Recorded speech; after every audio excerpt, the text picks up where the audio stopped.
Question 1.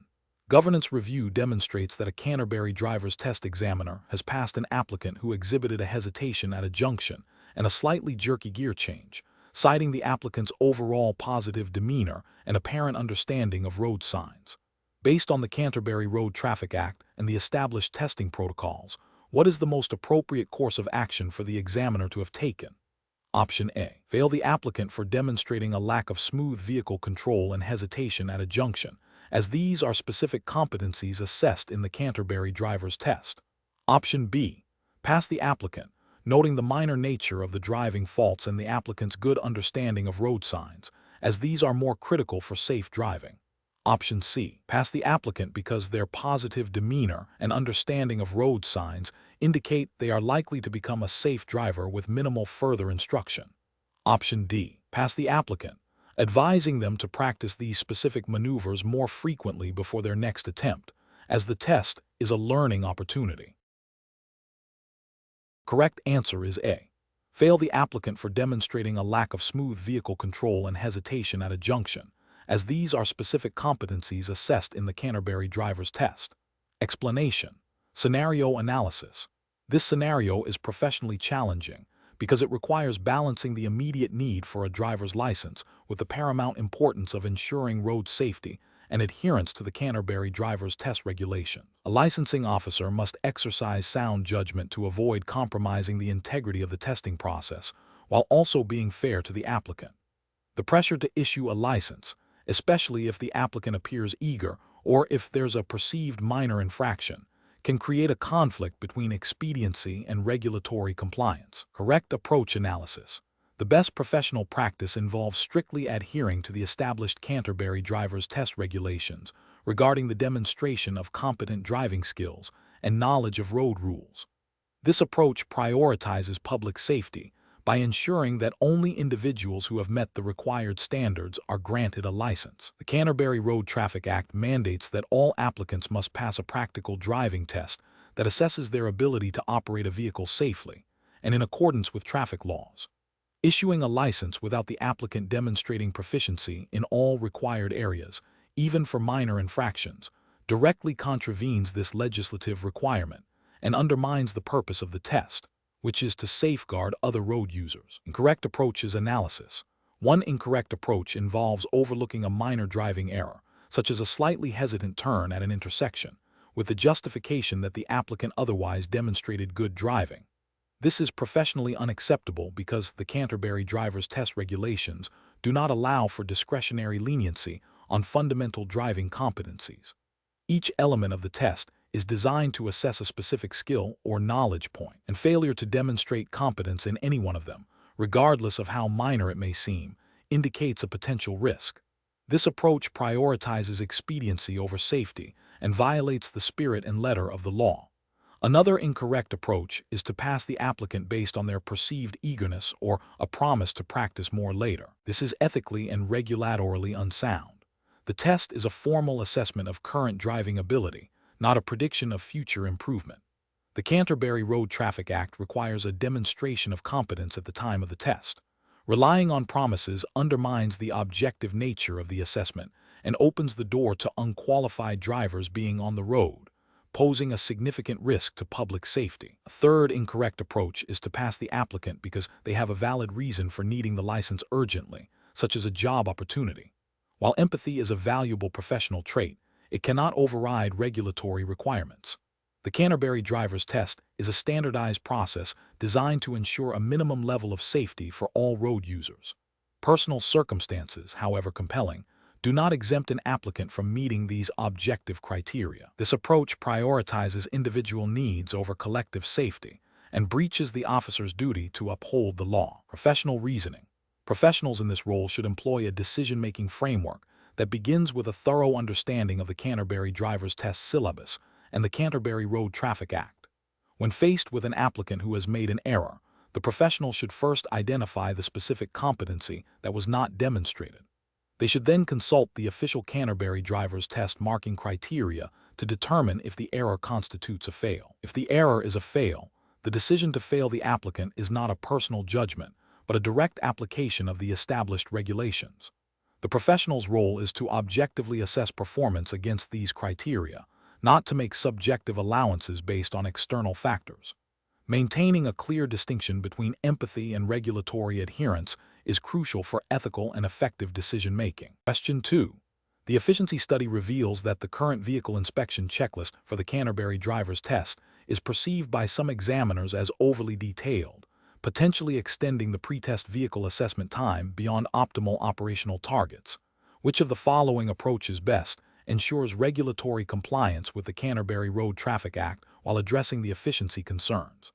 Option A. Conduct a detailed review of the Canterbury Road Traffic Act and its subsidiary regulations to identify any mandatory vehicle inspection items, then propose modifications to the checklist that remove non-essential items while retaining all legally required checks. Option B. Update the vehicle inspection checklist to reflect the findings of the efficiency study, prioritizing the reduction of assessment time over the thoroughness of the inspection. Option C. Instruct examiners to expedite the vehicle inspection process by performing only a visual check of the most obvious safety features, such as tires and lights, to save time. Option D. Implement a shortened vehicle inspection checklist based on common practices observed in other provinces, assuming that these practices are generally sufficient for ensuring roadworthiness. The correct answer is A.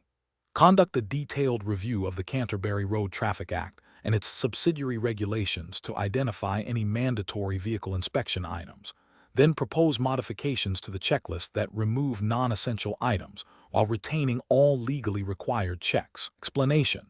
The efficiency study reveals a potential conflict between the need to streamline operations and the paramount importance of adhering to the Canterbury driver's test regulations. This scenario is professionally challenging because it requires balancing operational efficiency with strict legal compliance and public safety. A superficial approach could lead to shortcuts that compromise the integrity of the testing process, potentially putting untrained drivers on the road and violating the Canterbury Road Traffic Act. The best approach involves a thorough review of the Canterbury Road Traffic Act and its associated regulations concerning driver testing procedures. This approach prioritizes understanding the specific requirements for each stage of the test, including vehicle suitability, examiner conduct, and assessment criteria. By meticulously aligning any proposed efficiency improvements with these existing legal mandates, the Canterbury Driver Licensing Authority can ensure that operational changes do not inadvertently lead to non-compliance.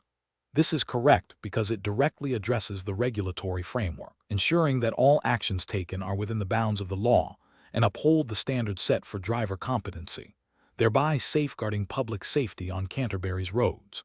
An approach that focuses solely on reducing the time allocated for each test component, without a detailed regulatory review risks overlooking critical assessment points mandated by the Canterbury Road Traffic Act. This could lead to drivers being certified without demonstrating proficiency in essential skills, a direct violation of the Act's intent to ensure safe driving practices.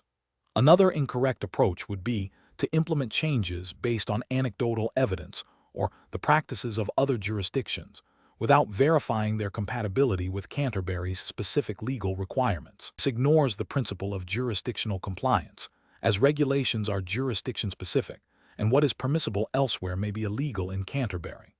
A third incorrect approach might involve prioritizing cost savings over regulatory adherence. While efficiency studies often aim to reduce costs, any proposed savings that necessitate deviating from the Canterbury Road Traffic Act's testing protocols are unacceptable. The legal framework for driver testing is not negotiable and must be followed regardless of financial considerations. Professionals should employ a decision-making process that begins with a comprehensive understanding of the applicable regulatory framework. When considering any operational change, the first step is always to consult the relevant legislation and guidelines. Any proposed change must then be assessed for its direct impact on compliance. If a proposed change appears to conflict with or circumvent regulatory requirements, it should be rejected or modified until it demonstrably aligns with the law. This systematic, compliance-first approach ensures that efficiency gains are achieved ethically and legally, without compromising the integrity of the testing process or public safety. Question 3.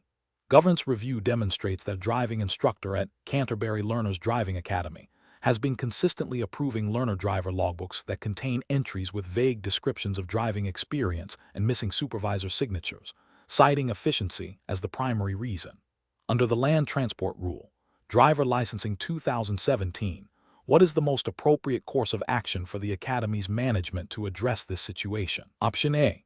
Accept the instructor's rationale for efficiency and update the Academy's internal guidelines to allow for more flexible interpretation of logbook entry requirements. Option B.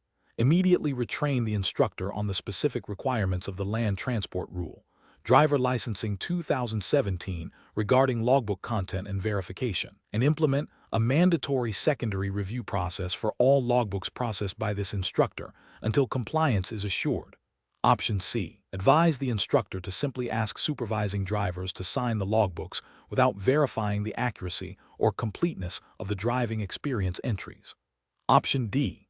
Issue a formal warning to the instructor and allow them to continue processing logbooks, with the understanding that future errors will result in more severe disciplinary action.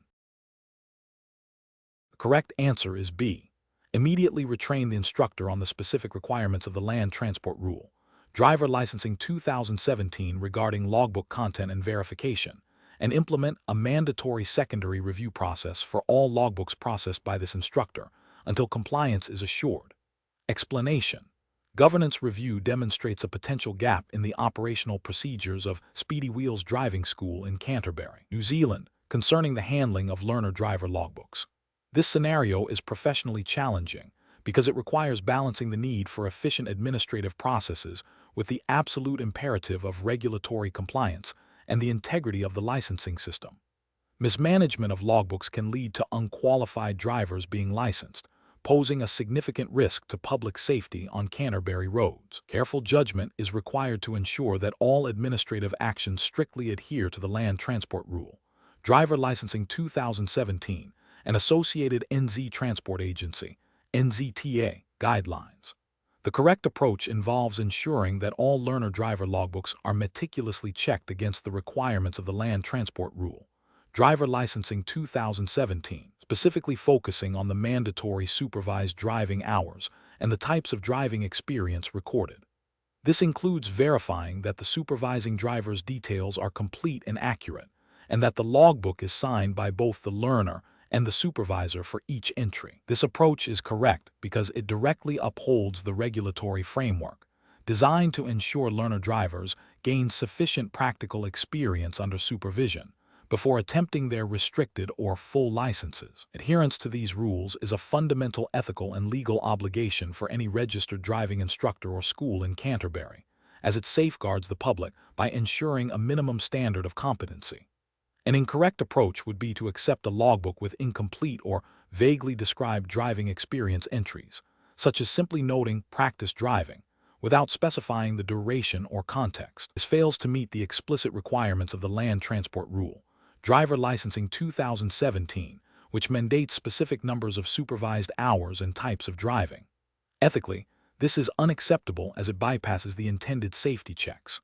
Another incorrect approach would be to approve a logbook where the supervising driver's details are missing or illegible, or where the required signatures are absent. This directly contravenes the record-keeping requirements stipulated by the NZTA and the Land Transport Rule, undermining the auditability and validity of the recorded experience.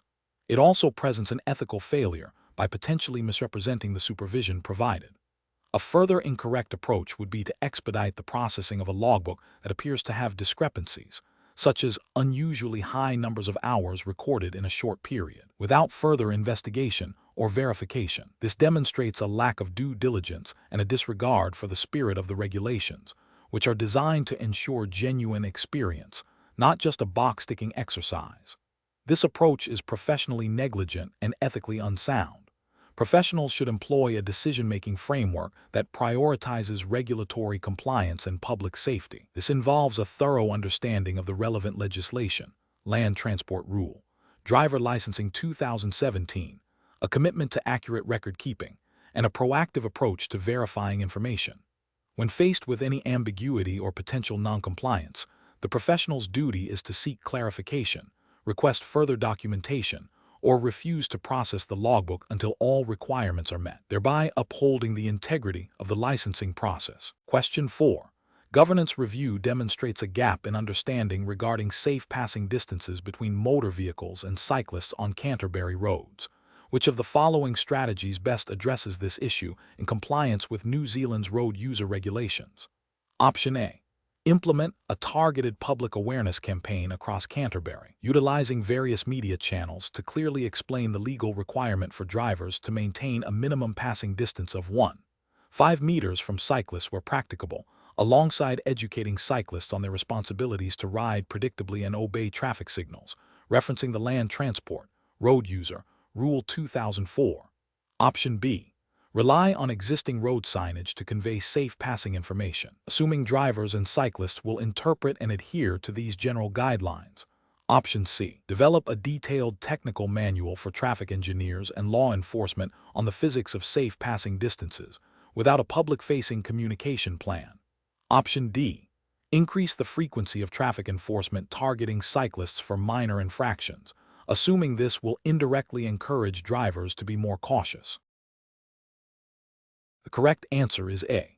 Implement a targeted public awareness campaign across Canterbury, utilizing various media channels to clearly explain the legal requirement for drivers to maintain a minimum passing distance of 1.5 meters from cyclists where practicable, alongside educating cyclists on their responsibilities to ride predictably and obey traffic signals, referencing the Land Transport Road User Rule 2004. Explanation.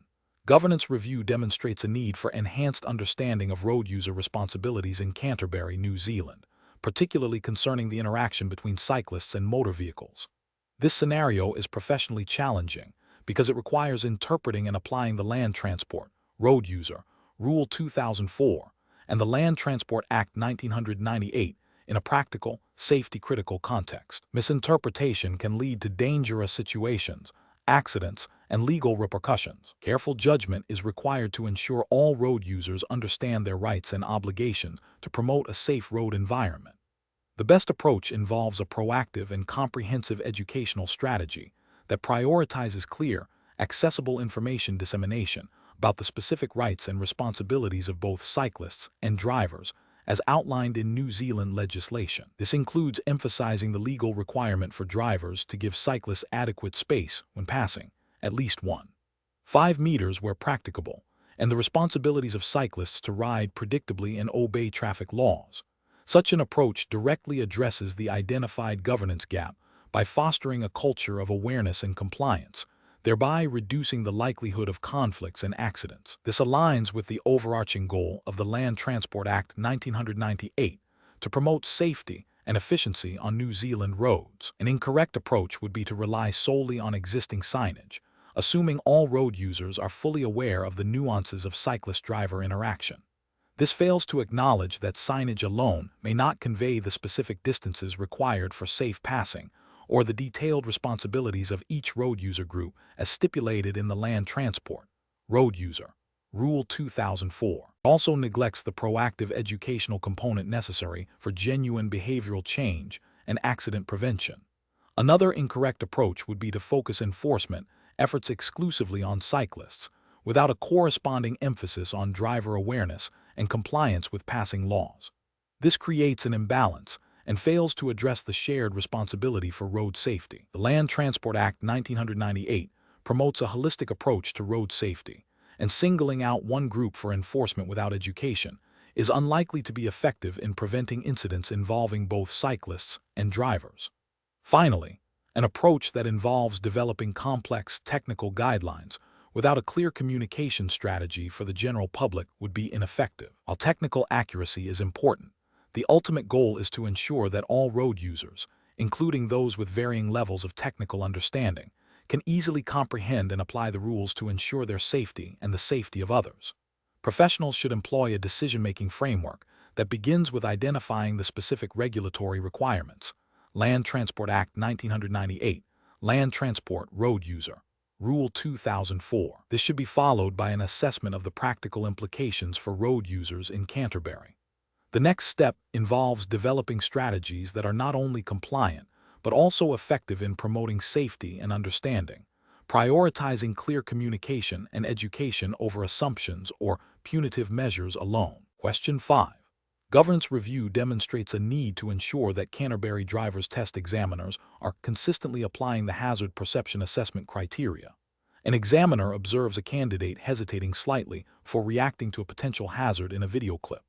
The syllabus for the Canterbury driver's test outlines specific criteria for identifying and scoring hazard perception, including timely and appropriate responses to developing risks. Which of the following actions by the examiner best upholds the regulatory requirements for conducting the hazard perception assessment?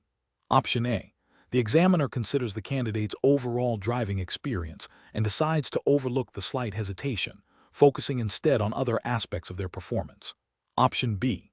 The examiner makes a subjective judgment that the candidate probably saw the hazard but was distracted, and marks the response accordingly without specific reference to the syllabus criteria.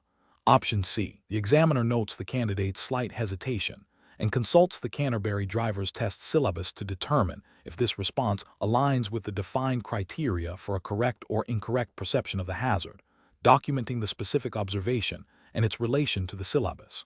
Option D.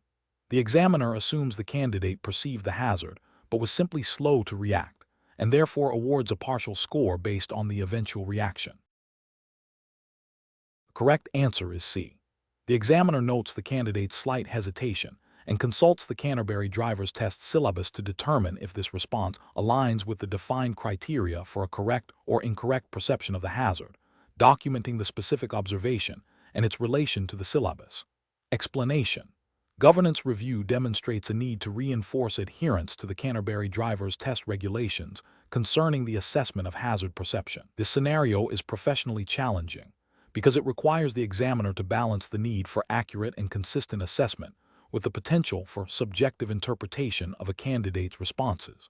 The examiner must ensure that their evaluation aligns strictly with the established criteria for hazard perception, as outlined in the Canterbury driver's test syllabus, to maintain the integrity and fairness of the testing process. The best approach involves meticulously documenting the candidate's specific actions and reactions to the presented scenarios, cross-referencing these observations directly against the defined indicators of hazard perception within the Canterbury driver's test syllabus.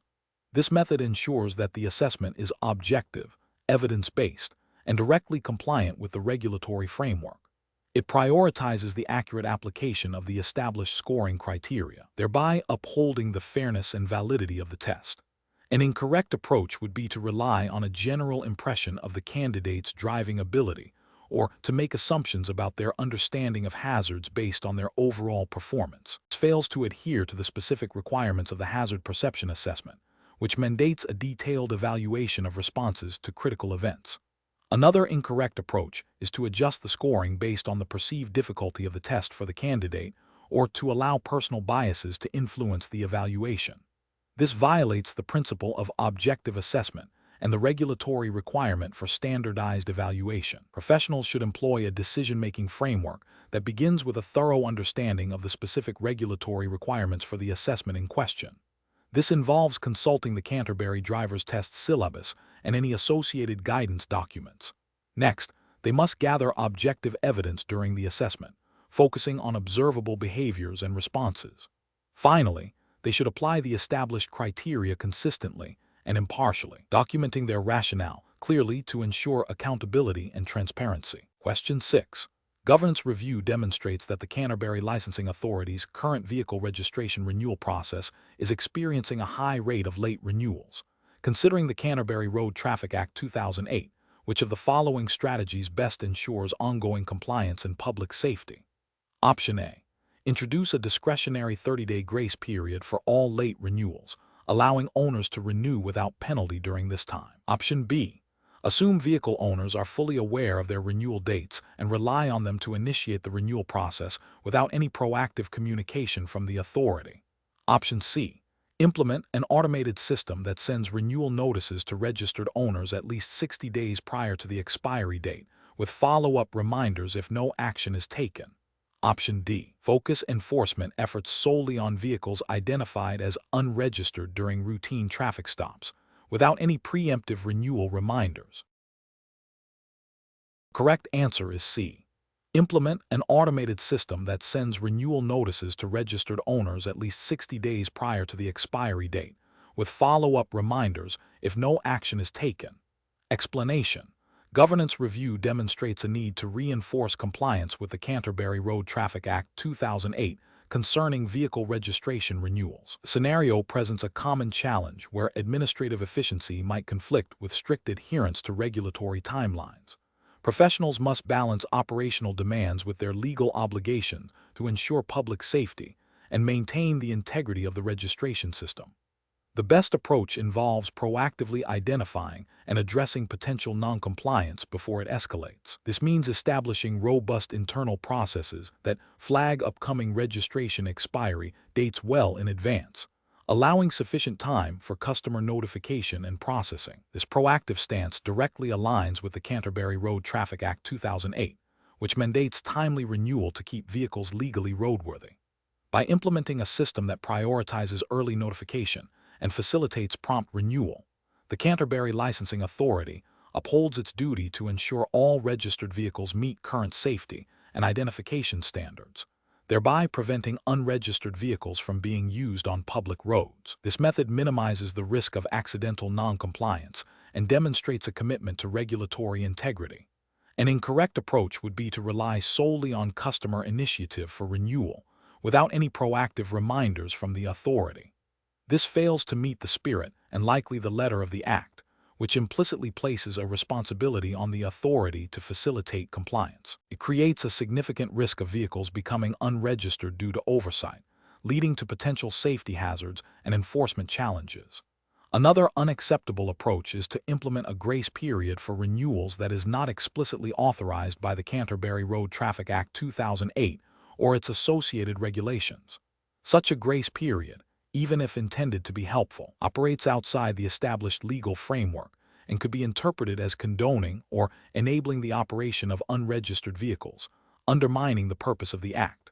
Finally, a flawed strategy would be to only address noncompliance after a vehicle has already been identified as unregistered through enforcement actions. This reactive measure is inefficient and fails to prevent the period of noncompliance, which is the core concern of the legislation. It places the burden of detection on enforcement rather than on a preventative system, which is a less effective and more costly method of ensuring compliance. Professionals should adopt a risk-based approach to compliance. This involves understanding the regulatory requirements, identifying potential points of failure in administrative processes, and implementing controls to mitigate those risks. Regular audits and reviews of these controls, coupled with ongoing training for staff, are essential to maintaining a high standard of regulatory adherence. Question 7. Governance review demonstrates a need to reinforce adherence to the Canterbury driver's test regulations concerning the proper handling of learner-driver documentation. A learner-driver presents for their test with what appears to be a valid learner permit, but the accompanying proof of residency document has expired by 1 week. The testing officer is aware that the learner has been diligently practicing and is likely to pass the test. What is the most appropriate course of action according to Canterbury driver's test regulations? Option A. Accept the learner's verbal assurance that their residency status has not changed and proceed with the test, as the expired document is only a minor administrative issue. Option B. Politely inform the learner that the proof of residency document is expired, and therefore they are ineligible to undertake the test today, offering to reschedule once valid documentation is provided. Option C. Conduct the test and inform the learner that they have passed, but the license cannot be issued until updated proof of residency is submitted. Option D. Proceed with the test, but make a note on the learner's file to follow up on the expired documentation after the test. The correct answer is B. Politely inform the learner that the proof of residency document is expired, and therefore they are ineligible to undertake the test today, offering to reschedule once valid documentation is provided. Explanation. Governance review demonstrates a need to reinforce adherence to the Canterbury driver's test regulations concerning the proper handling of learner-driver documentation. This scenario is professionally challenging because it involves a direct conflict between a desire to facilitate a learner's progress and the absolute requirement to comply with established legal and administrative procedures. The temptation to overlook minor administrative oversights for a seemingly deserving candidate can lead to significant regulatory breaches. The best professional practice involves meticulously verifying all required documentation for a learner driver before any testing or certification can proceed. This approach ensures that the Canterbury driver's test regulations are fully met, safeguarding the integrity of the licensing process and preventing potential legal ramifications for both the learner and the testing authority. Specifically, Regulation 15 of the Canterbury Driver's Test Act mandates that all learner permits must be accompanied by proof of identity and residency, and that these documents must be current and valid at the time of application and testing. Failure to adhere to this strict documentation requirement, even for a minor oversight, invalidates the learner's eligibility for testing. An incorrect approach involves accepting a learner's verbal assurance that their documentation is in order without physical verification. This fails to meet the explicit requirements of Regulation 15, which necessitates tangible proof. Ethically, it undermines the principle of fairness and equal application of rules. Another incorrect approach is to proceed with the test and address the documentation issue later. This directly contravenes Regulation 15 and creates a situation where a potentially unqualified individual might be issued a license, posing a risk to public safety and violating the spirit of the Canterbury Driver's Test. It also creates an administrative nightmare to rectify. A third incorrect approach is to allow the learner to complete the test, but withhold the results until the documentation is provided. While seemingly a compromise, it still violates Regulation 15 by allowing a test to be conducted without all prerequisites being met, potentially creating a precedent for future noncompliance. Professionals should employ a decision-making framework that prioritizes regulatory compliance above all else. This involves a clear understanding of the Canterbury Driver's Test regulations, a commitment to thorough procedural adherence, and the courage to enforce rules even when it may seem inconvenient or unpopular. When faced with ambiguity or pressure, the professional should always refer back to the specific legal requirements and consult with supervisors or legal counsel if necessary. The primary duty is to uphold the integrity and safety standards mandated by the Canterbury Driver's Test Framework. Question 8. Governance review demonstrates that the Canterbury Driver's Test Administration is committed to ensuring all applicants are assessed under identical conditions. During a scheduled test, a candidate arrives visibly distressed, explaining they have just received urgent personal news and are finding it difficult to concentrate.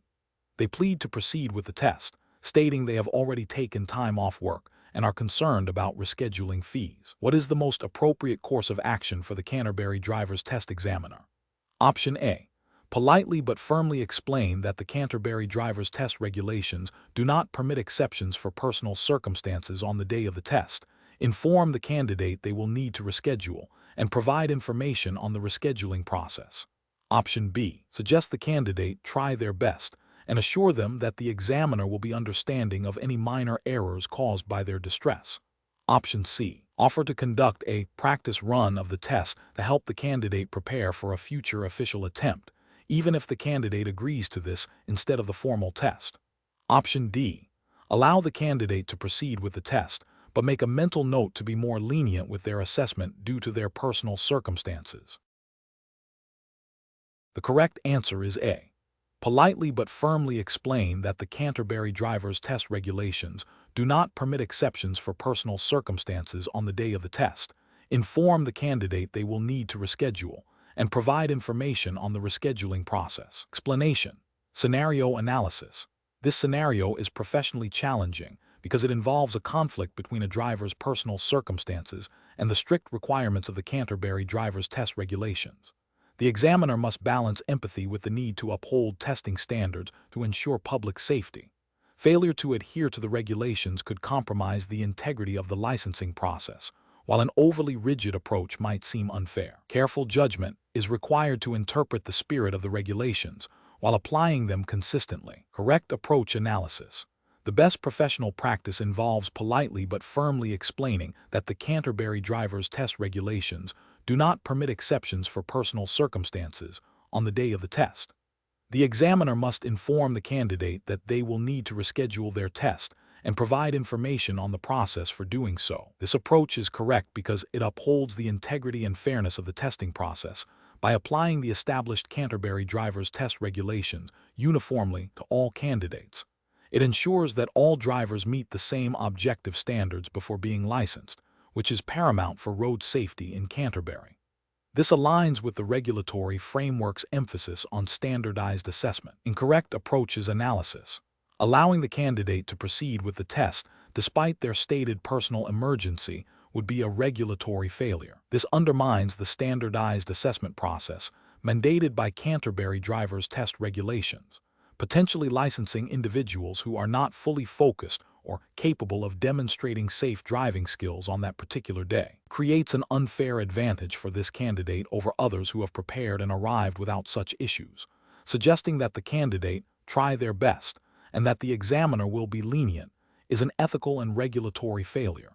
This introduces subjectivity into the assessment, which is contrary to the objective standards set by the Canterbury driver's test. It also sets a dangerous precedent, implying that test outcomes can be influenced by factors other than demonstrated driving competency, thereby compromising public safety. Offering to conduct a practice run instead of the official test, even if the candidate agrees, is also a regulatory failure.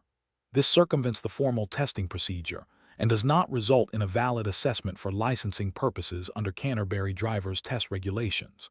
It does not fulfill the requirement of a formal, standardized evaluation. Professional reasoning. Professionals in this situation should follow a decision-making framework that prioritizes regulatory compliance and public safety. This involves 1. Understanding the specific regulations governing the Canterbury driver's test. 2. Identifying the core purpose of the regulation, e.g., ensuring driver competency. 3. Evaluating the candidate's request against these regulations and the core purpose. 4. Communicating the decision clearly and professionally, explaining the regulatory basis. 5. Providing guidance on the correct procedure for addressing the situation, e.g., rescheduling. Question 9. Stakeholder feedback indicates a need for a more streamlined process for verifying driver information in specific operational scenarios within Ontario. A colleague approaches you, stating they need to quickly confirm a driver's license status for an urgent, but not officially sanctioned, operational matter. They suggest you could just quickly look it up in the Ministry of Transportation's internal system. What is the most appropriate course of action? Option A. Inform your colleague that accessing driver information requires strict adherence to the Ontario Highway Traffic Act and that you cannot fulfill their request without proper authorization and a legitimate lawful purpose. Option B. Contact the driver directly and ask them to provide their driving record to your colleague for verification. Option C. Share the driver's information with your colleague, explaining that it's for an urgent operational need and that you trust them to handle it discreetly. Option D. Access the driver's information from the Ministry of Transportation's internal database as requested by your colleague to expedite the operational matter. The correct answer is A. Inform your colleague that accessing driver information requires strict adherence to the Ontario Highway Traffic Act and that you cannot fulfill their request without proper authorization and a legitimate, lawful purpose. Explanation. Scenario analysis. This scenario is professionally challenging because it requires balancing the immediate need for information with the strict privacy regulations governing driver information in Ontario. The temptation to quickly resolve a query by accessing restricted data must be resisted. Careful judgment is required to identify legitimate channels for obtaining necessary information without breaching privacy laws. Correct approach analysis. The best professional practice involves adhering strictly to the Ontario Highway Traffic Act and its associated privacy provisions. This approach prioritizes lawful data access. It requires understanding that driver information is protected and can only be accessed through authorized means, such as official requests made by law enforcement or other designated authorities, or by obtaining explicit consent from the driver. This aligns with the ethical duty to protect personal information and the legal obligation to comply with provincial statutes. Incorrect approach is analysis. Accessing the driver's personal information directly from the Ministry of Transportation's internal database without proper authorization constitutes a serious breach of privacy laws, specifically the Ontario Highway Traffic Act. This action is illegal and unethical, as it violates the driver's right to privacy and could lead to severe penalties for the individual and the organization. Sharing the driver's information with a colleague who is not directly involved in the official investigation or who does not have a legitimate need to know is also a violation of privacy. This constitutes an unauthorized disclosure of protected information, undermining the trust placed in the organization to handle sensitive data responsibly, and contravening the principles of data protection.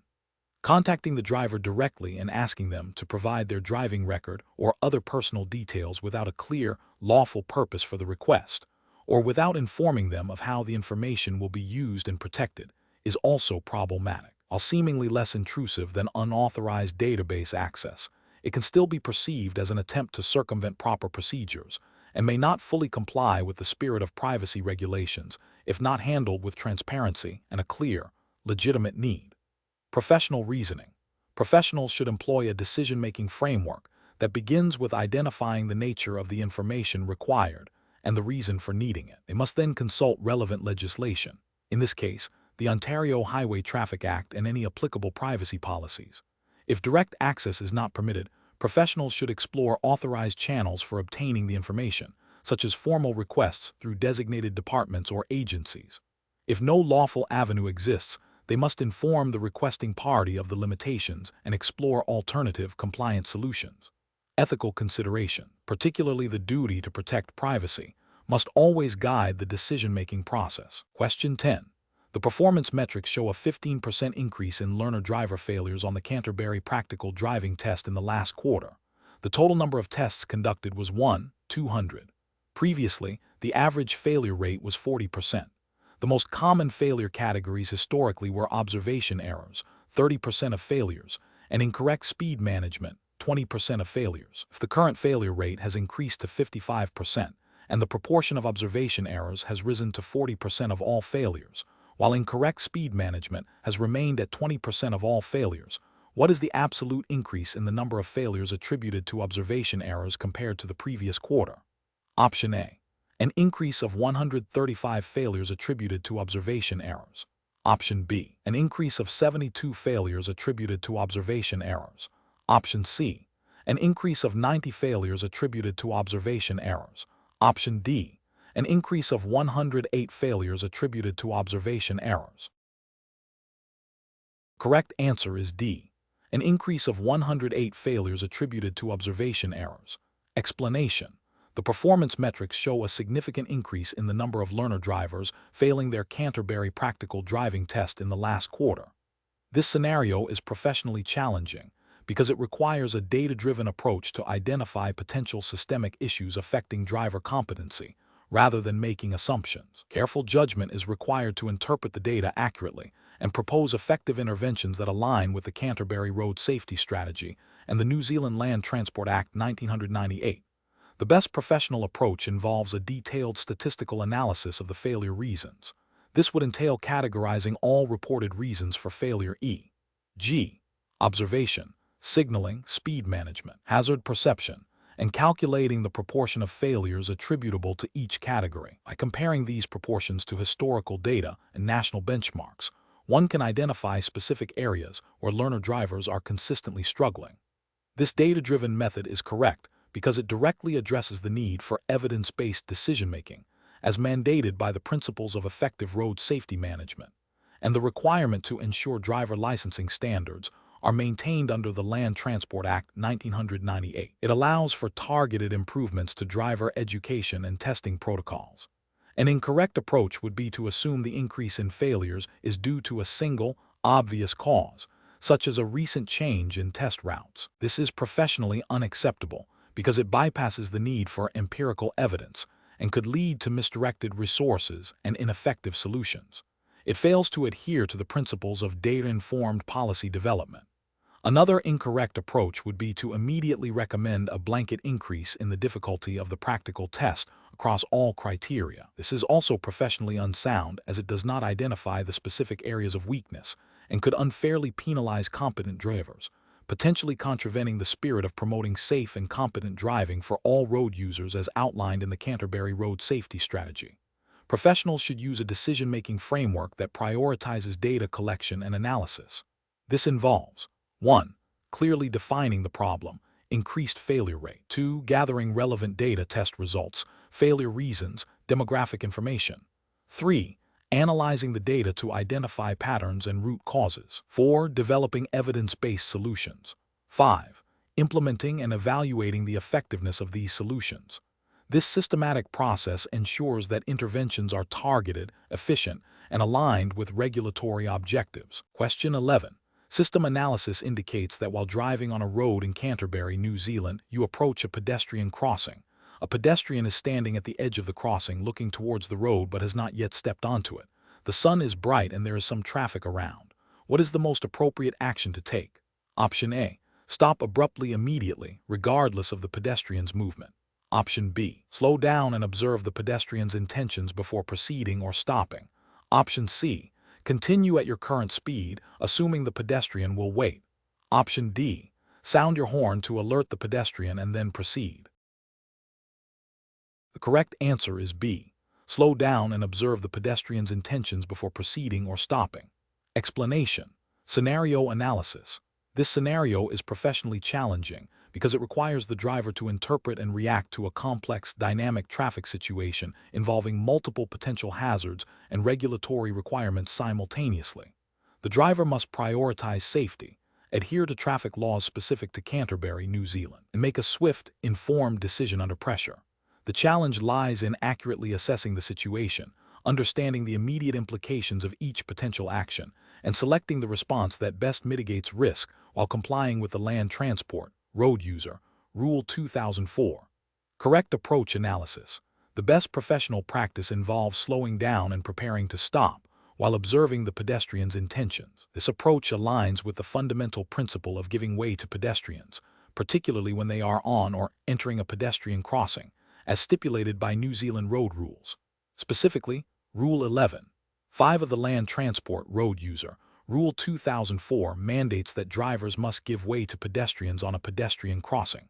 By slowing down and observing, the driver is actively assessing the pedestrian's movement and intent, allowing for a controlled stop if necessary, thereby prioritizing safety and complying with the law.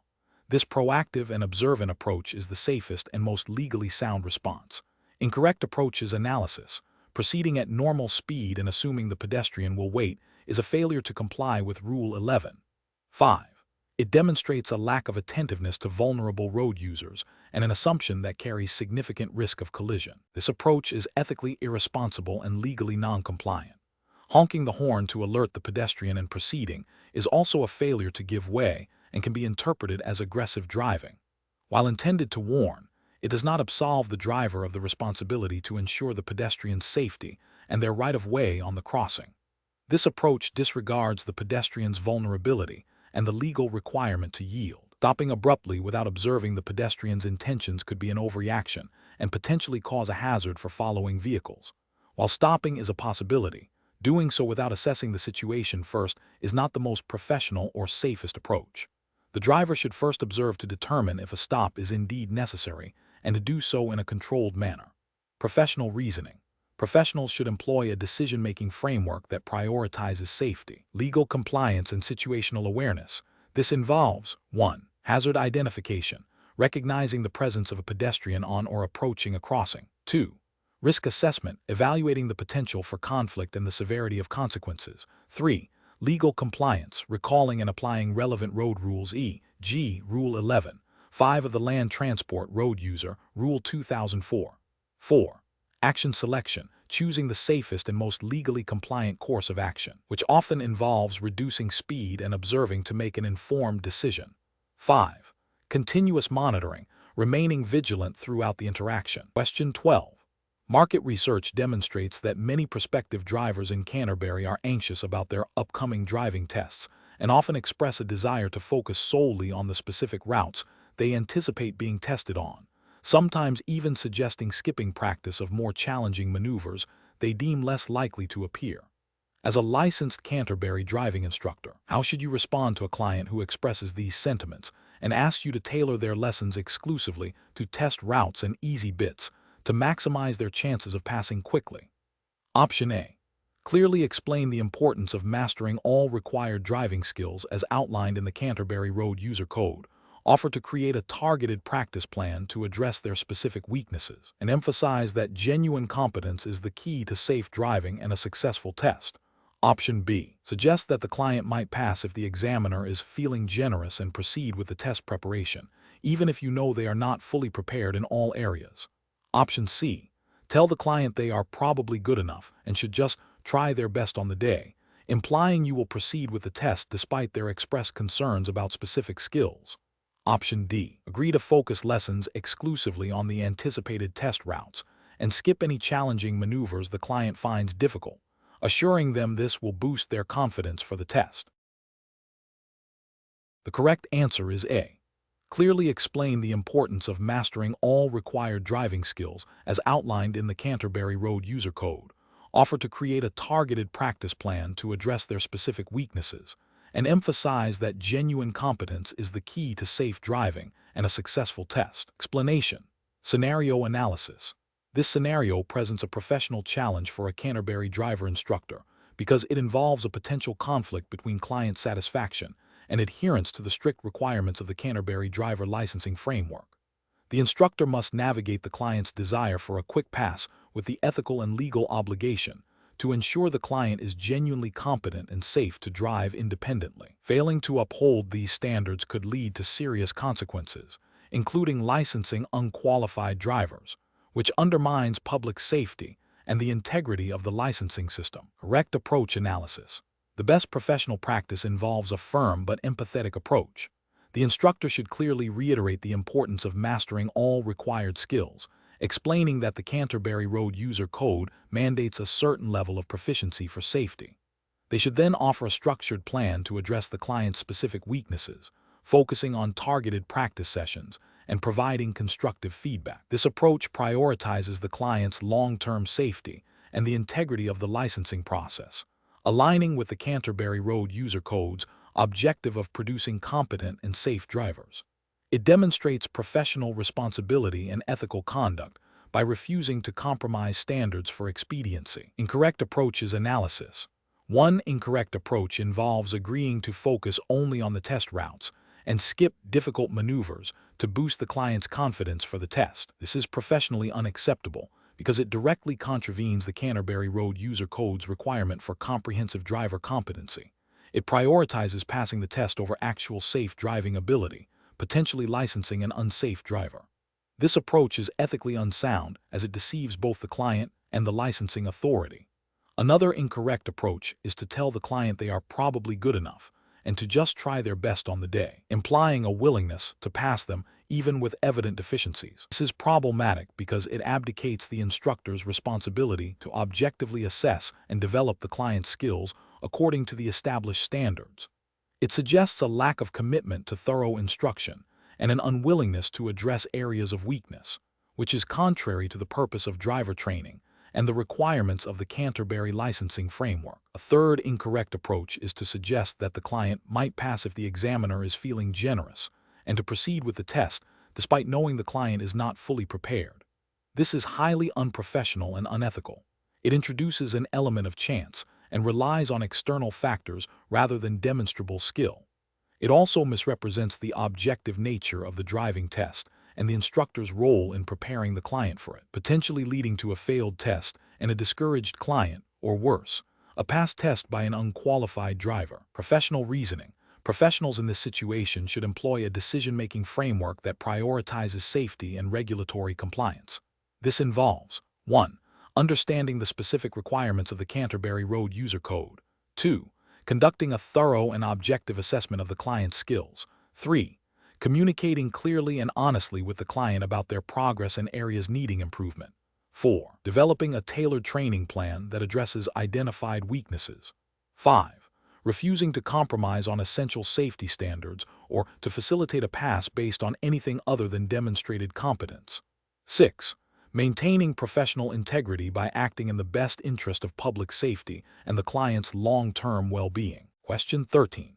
System analysis indicates that a learner driver, preparing for their Canterbury driver's test, expresses a strong desire to practice parallel parking on a busy, narrow street with limited visibility, believing it's the only way to truly master the maneuver. As their instructor, you have significant concerns about the safety of this location and the learner's current skill level for such a high-risk environment. What is the most appropriate course of action? Option A. Ignore the learner's request and continue with the pre-scheduled lesson plan, as it is designed to cover all necessary test components. Option B. Immediately refuse the learner's request to practice on the busy street without providing any detailed explanation, stating that it is not a suitable location. Option C. Agree to the learner's request to practice parallel parking on the busy street, despite your reservations, to avoid upsetting them and to fulfill their immediate desire.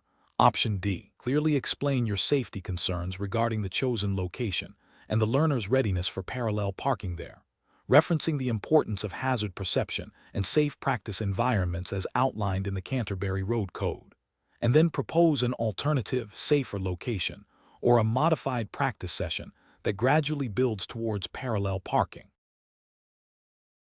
The correct answer is D. Clearly explain your safety concerns regarding the chosen location and the learner's readiness for parallel parking there, referencing the importance of hazard perception and safe practice environments as outlined in the Canterbury Road Code, and then propose an alternative, safer location or a modified practice session that gradually builds towards parallel parking. Explanation. Scenario analysis. This scenario presents a professional challenge for a Canterbury driver training instructor because it involves a direct conflict between a learner driver's expressed desire to practice a specific maneuver and the instructor's professional judgment regarding the learner's readiness and the safety of the proposed practice location. The instructor must balance the learner's autonomy with their duty of care and adherence to the Canterbury Road Code and the Land Transport, Driver Licensing Regulations 2017. The challenge lies in effectively communicating professional concerns without demotivating the learner or compromising the learning process. Correct approach analysis. The best professional practice involves the instructor clearly and calmly explaining their concerns about the chosen location and maneuver, referencing the Canterbury Road Code's emphasis on safe driving practices and hazard perception. The instructor should then propose an alternative, safer location, or a modified practice session that builds towards the desired maneuver. This approach prioritizes safety, aligns with regulatory requirements for supervised driving, and maintains a constructive learning environment by offering a clear path forward. It demonstrates professional responsibility and pedagogical skill. Incorrect approaches analysis. One incorrect approach involves immediately refusing the learner's request without explanation. This fails to acknowledge the learner's input, can damage the instructor-learner relationship, and does not provide constructive feedback, potentially leading to frustration and a lack of trust. It neglects the pedagogical aspect of driver training. Another incorrect approach is to agree to the request despite having safety concerns, simply to avoid confrontation. This is a serious ethical and regulatory failure. It directly contravenes the instructor's duty of care and the Land Transport, Driver Licensing Regulations 2017, which mandate that supervised driving must be conducted safely. This could lead to an accident with severe consequences. A third incorrect approach is to dismiss the learner's request as unimportant and proceed with a pre-planned lesson that does not address the learner's stated interest. While not immediately dangerous, this approach undermines the learner's engagement and can make the training feel irrelevant to their immediate needs or anxieties, hindering effective learning and potentially leading to disinterest. Professional reasoning. Professionals should employ a decision-making framework that prioritizes safety and regulatory compliance, followed by effective communication and pedagogical strategies. When faced with a learner's request that conflicts with professional judgment, the process should involve 1. Assessing the safety and regulatory implications of the request. 2. Clearly articulating concerns referencing relevant rules or principles. 3. Proposing alternative, safe and constructive solutions. 4. Maintaining a supportive and encouraging tone. Question 14. System analysis indicates a driver approaching an intersection in Canterbury is facing a solid red traffic light. Several vehicles in adjacent lanes are making left turns. What is the legally compliant and safest course of action for the driver? Option A. Attempt to signal to other drivers that it is safe to proceed through the red light. Option B. Assume the red light is malfunctioning and proceed through the intersection. Option C. Proceed through the intersection cautiously, assuming the red light is not strictly enforced for left turns when other vehicles are turning. Option D. Stop completely before the intersection and wait for a green light or a permitted turning signal. The correct answer is D. Stop completely before the intersection and wait for a green light or a permitted turning signal. Explanation. Scenario analysis. This scenario is professionally challenging because it requires a driver to interpret and apply complex road rules in a dynamic and potentially hazardous environment. The driver must not only understand the rules, but also make rapid, safe decisions based on their interpretation, considering the actions of other road users and the specific conditions of the road. Failure to correctly interpret and apply these rules can lead to immediate danger, accidents, and legal repercussions. Correct approach analysis. The best approach involves a thorough understanding of the Canterbury Road Traffic Act 2008, specifically sections pertaining to right-of-way at intersections with traffic signals. This includes recognizing that a solid red light prohibits entry into the intersection, regardless of perceived safety or the actions of other vehicles. The driver must yield to the red signal and wait for a green light or a permitted turning signal. This approach is correct because it directly adheres to the explicit legal requirements of the Canterbury Road Traffic Act 2008, which prioritizes traffic signal compliance for the safety and order of all road users. Ethical considerations also support this, as deliberately disobeying a traffic signal, even with a perceived benign intent, undermines the established system designed to prevent chaos and accidents. Incorrect approaches analysis. Proceeding through the solid red light because other vehicles are turning left is incorrect. This violates Section 45 of the Canterbury Road Traffic Act 2008, which mandates stopping at a solid red light. It also disregards the fundamental principle of traffic signal control, which is to manage traffic flow and prevent collisions. The actions of other drivers do not supersede the legal requirement to obey traffic signals. Attempting to signal to other drivers to proceed through the red light is incorrect. This action constitutes encouraging or facilitating a traffic violation, which is also an offense under the Canterbury Road Traffic Act 2008. Furthermore, it introduces an element of unpredictable human communication into a system designed for clear, unambiguous signals, increasing the risk of misinterpretation and accidents. Assuming the red light is malfunctioning and proceeding is incorrect. While traffic signal malfunctions can occur, the legal obligation remains to obey the signal as displayed, unless there is a clear and universally understood indication of malfunction, e.g., flashing red or yellow, or no signal at all. Making an assumption about a malfunction without explicit evidence is a dangerous gamble that contravenes the Canterbury Road Traffic Act 2008. Professional reasoning. Professionals facing such situations should employ a decision-making framework that prioritizes legal compliance, safety, and adherence to established protocols. This involves 1. Identifying the relevant regulations, e.g., Canterbury Road Traffic Act 2008. 2. Assessing the immediate situation against these regulations. 3. Prioritizing safety and the avoidance of rule breaking. 4. Acting in a manner that is predictable and understandable to other road users. 5. Recognizing that personal judgment or assumptions about others' intentions cannot override explicit legal directives. Question 15. Cost-benefit analysis shows that upgrading all training vehicles to meet the latest Canterbury Road Traffic Act safety specifications would incur significant upfront costs, potentially impacting the driving school's profitability in the short term. Considering the regulatory framework of Canterbury, which approach best balances financial prudence with legal and ethical obligations. Option A. Reduce the standard training hours for new drivers to accommodate more students per day, thereby increasing revenue to offset the costs of future safety upgrades. Option B. Defer non-critical safety upgrades on training vehicles until the end of the financial year, focusing on maintaining basic operational functionality to minimize immediate expenditure. Option C. Utilize a mix of licensed and unlicensed instructors, arguing that the unlicensed ones can handle basic maneuvers while licensed instructors focus on advanced techniques to reduce overall instructor costs. Option D. Prioritize immediate compliance with all Canterbury Road Traffic Act safety specifications for training vehicles, even if it requires a temporary reduction in profit margins, and ensure all instructors are fully licensed and adhere to the mandated curriculum. The correct answer is D.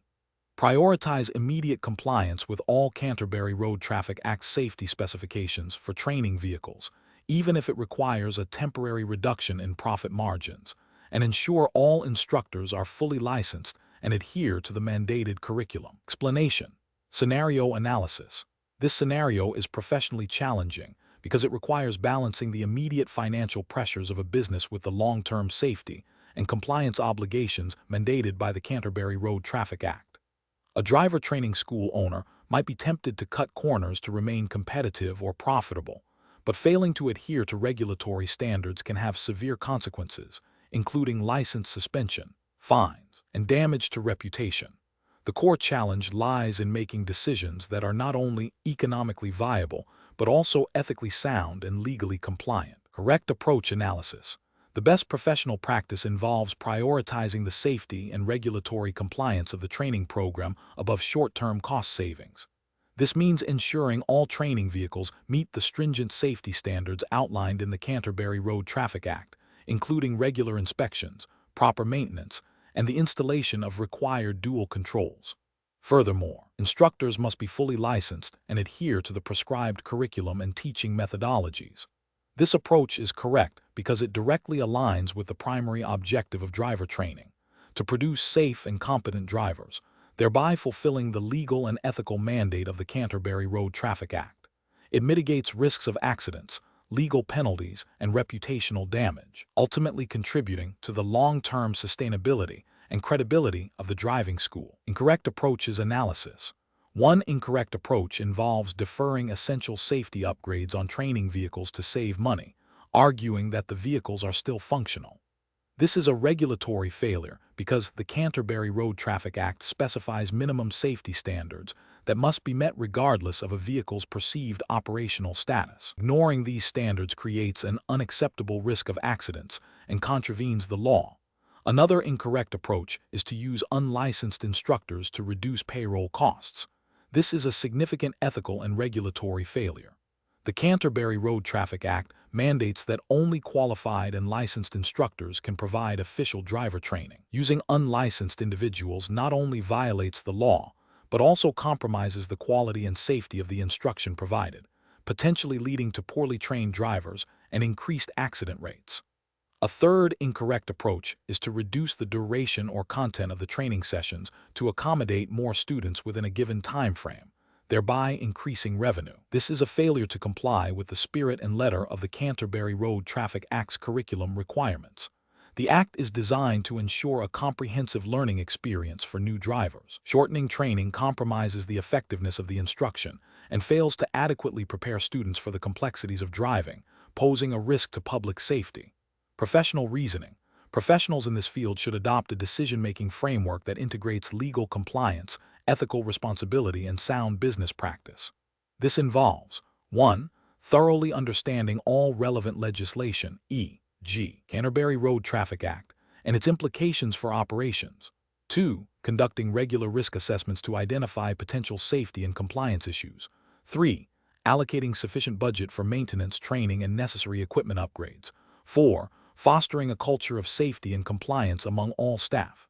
5. Seeking professional advice when unsure about regulatory requirements or best practices. The ultimate goal is to operate a responsible and sustainable business that prioritizes public safety. Question 16. The monitoring system demonstrates that a driving instructor in Ontario, Canada, has been recording audio of student conversations during lessons without explicit prior consent, believing it aids in performance review. A student expresses discomfort and asks if they are being recorded. What is the most appropriate immediate action for the instructor to take? Option A. Continue recording the lesson to gather more evidence for the performance review, then address the student's concerns after the lesson concludes. Option B. Immediately cease the recording and inform the student about the school's privacy policy regarding data collection and usage, seeking their consent for any future recordings. Option C. Assure the student they are not being recorded and continue the lesson as normal, while privately considering how to address the situation later. Option D. Delete the current recording discreetly and avoid mentioning it to the student or management to prevent any issues. The correct answer is B. Immediately cease the recording and inform the student about the school's privacy policy regarding data collection and usage, seeking their consent for any future recordings. Explanation. The monitoring system demonstrates a potential breach of privacy and data protection regulations in Ontario, Canada, specifically concerning the collection and use of personal information by a driving school. This scenario is professionally challenging because it requires balancing the school's operational needs with the stringent privacy rights of its students. The driving instructor must make a judgment call that upholds legal compliance and ethical standards. The best approach involves immediately ceasing the recording of student conversations and informing the student about the school's privacy policy regarding data collection and usage. This approach is correct because it directly addresses the potential violation of Ontario's Personal Information Protection and Electronic Documents Act, PIPTA, and the Ontario Personal Health Information Protection Act, FIPA, if health information were incidentally captured. PIPTA mandates that personal information must be collected with consent for purposes that a reasonable person would consider appropriate, and that individuals have the right to access and control their information. By stopping the recording and informing the student, the instructor acts transparently and seeks to rectify the situation in accordance with these principles. This demonstrates a commitment to student privacy and regulatory compliance. An incorrect approach would be to continue recording and dismiss the student's concerns, citing operational convenience. This fails to acknowledge the student's right to privacy and potentially violates PIPTA by collecting information without clear, informed consent for that specific purpose. Another incorrect approach would be to delete the recordings without informing the student or the school's management. While this might seem like a solution, it bypasses the necessary transparency and accountability required by privacy laws and internal policies. It also fails to address the root cause of the potential violation and does not establish a clear protocol for future data collection. A third incorrect approach would be to only inform the student after the lesson is completed and the recording has been made. This is insufficient as it does not allow for informed consent to be obtained before the collection of personal information, which is a key requirement under privacy legislation. Professionals should employ a decision-making framework that prioritizes transparency, consent, and adherence to privacy legislation.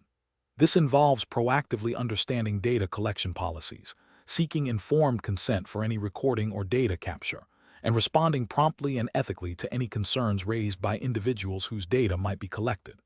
When in doubt, consulting with a privacy officer or legal counsel is advisable. Question 17. During the evaluation of a candidate for the Canterbury driver's test in New Zealand, the examiner observes an unusual, slow-moving vehicle on the side of the road ahead, which is not posing an immediate safety hazard but is clearly out of the ordinary. What is the most appropriate course of action for the examiner? Option A. Point out the unusual vehicle to the candidate and ask them what they think it is. Option B. Immediately alter the planned test route to avoid the unusual vehicle. Option C. Pause the test and explain to the candidate what the unusual vehicle is and why it is there. Option D. Continue with the planned test route, observing the candidate's reaction and preparedness to respond to the unusual vehicle without comment. The correct answer is D. Continue with the planned test route, observing the candidate's reaction and preparedness to respond to the unusual vehicle without comment. Explanation. Scenario analysis. This scenario is professionally challenging because it requires the examiner to balance the need for thorough assessment with the potential for a candidate to be unduly influenced by external factors. The examiner must maintain objectivity and ensure the evaluation reflects the candidate's genuine driving ability, not their ability to adapt to unexpected, potentially distracting, or even misleading situations. The integrity of the Canterbury driver's test relies on consistent and fair evaluation standards. Correct approach analysis.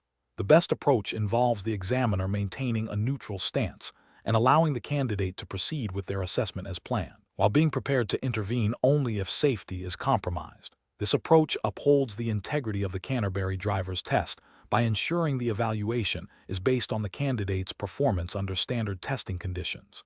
The examiner's role is to assess the candidate's adherence to the New Zealand Road Code and their ability to drive safely and competently. Introducing or acknowledging the distraction or altering the test route based on it would deviate from the established testing protocol and could unfairly penalize or advantage the candidate. The examiner's primary responsibility is to ensure the safety of the candidate, the examiner, and other road users, and to conduct the test according to the prescribed syllabus. Incorrect approaches analysis. Allowing the candidate to ask about the unusual vehicle and then explaining its purpose introduces an element of discussion that is outside the scope of a standard driving assessment. This could be interpreted as providing coaching or information that might influence the candidate's subsequent driving decisions. thereby compromising the objectivity of the test. Deviates from the principle of assessing the candidate's independent judgment and knowledge of the road code. Directly pointing out the unusual vehicle to the candidate and asking for their observation or interpretation before they have had a chance to react naturally would be an undue influence. This action preempts the candidate's own observational skills and could lead them to focus on the examiner's prompt rather than their general awareness of the road environment, which is a critical component of safe driving. Altering the planned test route to avoid the unusual vehicle suggests a deviation from the standardized assessment criteria. The Canterbury driver's test is designed to evaluate a candidate's ability to handle various driving situations. Avoiding a specific, albeit unusual, situation might mean the candidate is not tested on their ability to react appropriately to unexpected elements, which is a key aspect of safe driving. Professional reasoning. Professionals should approach such situations by first prioritizing safety. If the unusual vehicle poses no immediate danger, the examiner should proceed with the test as planned. The decision-making framework involves adhering strictly to the established testing protocol and syllabus for the Canterbury driver's test. Examiners must remain objective, avoid influencing the candidate's performance, and only intervene if a safety risk arises. The focus should always be on assessing the candidate's independent driving skills and knowledge of the New Zealand Road Code. Question 18. What factors determine a learner driver's ability to legally operate a vehicle alone on public roads in Canterbury, even in a personal emergency? Option A. The learner driver's intention to drive directly to a safe location to await assistance. Option B. The learner driver's possession of a valid learner permit and a registered vehicle. Option C. The presence of a full license holder accompanying the learner driver. Option D. The learner driver's perceived competence and the urgency of the personal emergency. The correct answer is D. The learner driver's perceived competence and the urgency of the personal emergency. Explanation. This scenario presents a professional challenge because it requires a driver to balance immediate personal needs with strict adherence to traffic laws designed for public safety. The temptation to prioritize a personal emergency over regulatory compliance can be significant, but the Canterbury driver's test syllabus emphasizes that all drivers are responsible for understanding and following road rules at all times, regardless of personal circumstances. The correct approach involves recognizing the limitations of the learner permit and prioritizing safety and legal compliance. This means understanding that a learner driver must be accompanied by a full license holder and that driving alone, even for an emergency, is a serious breach of the Canterbury driver's test regulation. The learner driver must instead seek alternative legal means to address the emergency, such as calling for assistance or having a full license holder drive them. This aligns with the core principle of the Canterbury driver's test, which is to ensure new drivers develop safe and lawful driving habits from the outset. An incorrect approach would be to drive alone, believing the emergency justifies the violation. This fails to acknowledge the fundamental purpose of learner permits, which is to allow supervised practice under controlled conditions. Such an action directly contravenes the Canterbury driver's test regulations regarding supervised driving and demonstrates a disregard for the law and the safety of other road users. Another incorrect approach would be to drive with another learner driver. This is also a violation because the accompanying driver must hold a full, valid license for the class of vehicle being driven. Having another learner driver present does not fulfill the legal requirement for supervision and therefore does not meet the standards set by the Canterbury driver's test. Finally, an incorrect approach would be to assume that the emergency negates the need for a full license holder. While emergencies are stressful, the regulations are in place to prevent potentially dangerous situations arising from inexperienced drivers operating vehicles without adequate guidance. The Canterbury driver's test syllabus stresses that drivers must always operate within the bounds of their permit or license. Professionals should approach such situations by first identifying the legal requirements of their current driving status. They must then assess the urgency of the personal situation against the potential consequences of breaking the law. If a conflict arises, the professional decision-making process dictates prioritizing legal compliance and seeking alternative, lawful solutions to the personal issue. This involves understanding the spirit and letter of the Canterbury driver's test regulations and acting in a manner that upholds public safety and legal standards. Question 19. Quality control measures reveal that a driver on a Canterbury road observes a pedestrian exhibiting clear signs of distress and appearing to be in need of assistance on the side of the road. The driver is currently en route to an important appointment. What is the most appropriate course of action according to Canterbury's regulatory framework for road users? Option A. Continue driving while attempting to call emergency services on a hands-free device without stopping to assess the situation. Option B. Continue driving to the appointment without stopping, assuming the pedestrian will find other help. Option C. Stop the vehicle abruptly in the current lane of traffic to immediately check on the pedestrian. Option D. Immediately pull over to a safe location off the roadway to assess the situation and offer assistance if possible. The correct answer is D. Immediately pull over to a safe location off the roadway to assess the situation and offer assistance if possible. Explanation. Scenario analysis. This scenario presents a professional challenge because it requires a driver to balance the immediate need to assist a distressed individual with the overarching legal and safety obligations of operating a vehicle. The driver must make a rapid judgment call that prioritizes both human welfare and adherence to traffic laws, without compromising either. The potential for legal repercussions or further harm necessitates careful consideration of all available options. Correct approach analysis. The best professional approach involves immediately stopping the vehicle in a safe location, away from traffic, and then assessing the situation. This approach is correct because it directly addresses the immediate need for assistance while mitigating risks. Stopping safely ensures the driver is not creating a further hazard on the road and allows for a clear-headed assessment of the situation and the individual's needs. This aligns with the fundamental principle of road safety and the ethical imperative to offer reasonable assistance when possible, without endangering oneself or others. The Canterbury Road Traffic Act mandates drivers to exercise due care and attention, which includes responding appropriately to emergencies encountered on the road. Incorrect approaches analysis. Stopping abruptly in the middle of the road, without first ensuring a safe location, creates an immediate traffic hazard.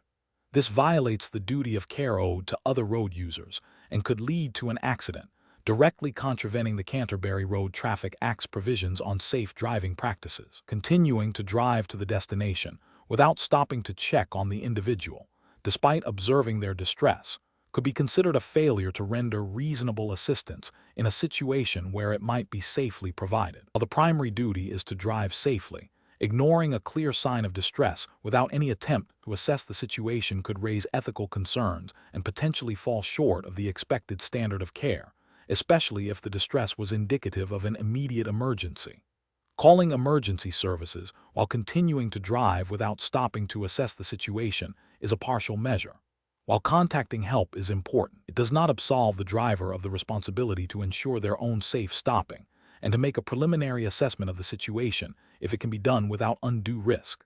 The Canterbury Road Traffic Act emphasizes proactive safety measures, which include safe stopping when encountering potential hazards or emergencies. Professional reasoning. Professionals encountering such situations should employ a decision-making framework that prioritizes safety first, followed by a rapid assessment of the need for assistance. This involves 1. Identifying the potential hazard or need. 2. Evaluating the immediate safety of stopping. 3. If safe to stop, doing so and then assessing the situation. 4. Taking appropriate action, which may include rendering aid, contacting emergency services, or continuing to a safe location to do so. This systematic approach ensures compliance with legal requirements and ethical obligations. Question 20. The control framework reveals that a driver in Ontario, Canada, has accumulated several traffic convictions over the past 2 years. The Ministry of Transportation, MTO, records show the following: a speeding conviction on January 15, 2022, for which 4 demerit points were assessed, a red light violation on July 10, 2022, for which 3 demerit points were assessed, and a careless driving charge on March 20, 2023, which resulted in 6 demerit points.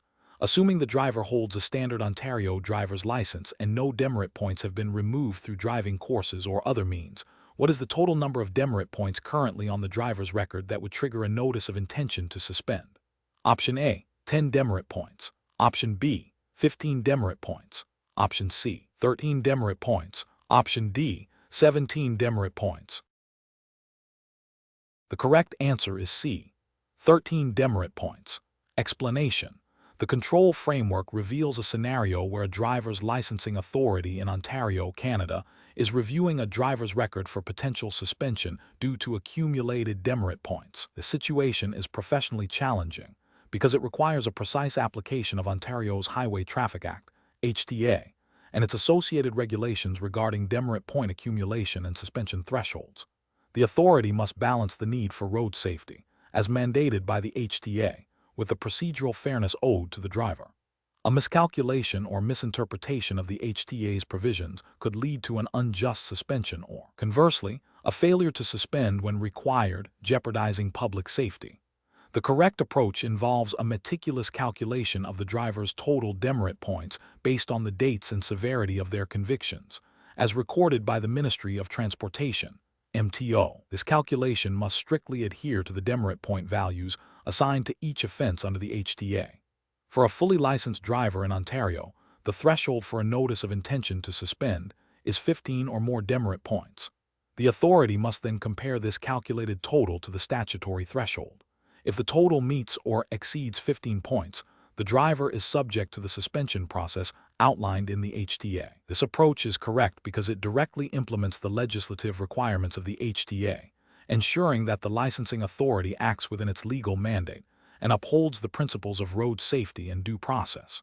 An incorrect approach would be to estimate the demerit points or to apply a generalized rule without consulting the specific conviction details and the HTA's demerit point schedule. For instance, if the authority rounded down the total points or assumed a standard point value for an offense without verifying the exact conviction, it would be a failure to comply with the HTA. Another incorrect approach would be to ignore the accumulation period and simply count all demerit points ever incurred, rather than considering the time-sensitive nature of demerit point accumulation and their impact on current licensing status as defined by the HTA. A further failure would be to initiate a suspension process without first issuing the required notice of intention to suspend, thereby bypassing a critical procedural step mandated by the HTA. Professionals in this role should employ a systematic decision-making process that begins with a thorough review of all available conviction data. This involves cross-referencing offense codes with the official demerit point schedule in the HTA. Calculations should be double-checked, and any ambiguities in the conviction details should be clarified with the issuing authority or through official MTO records. The process must always prioritize adherence to the specific legislative framework of Ontario's HTA, ensuring that all actions taken are legally sound and procedurally correct.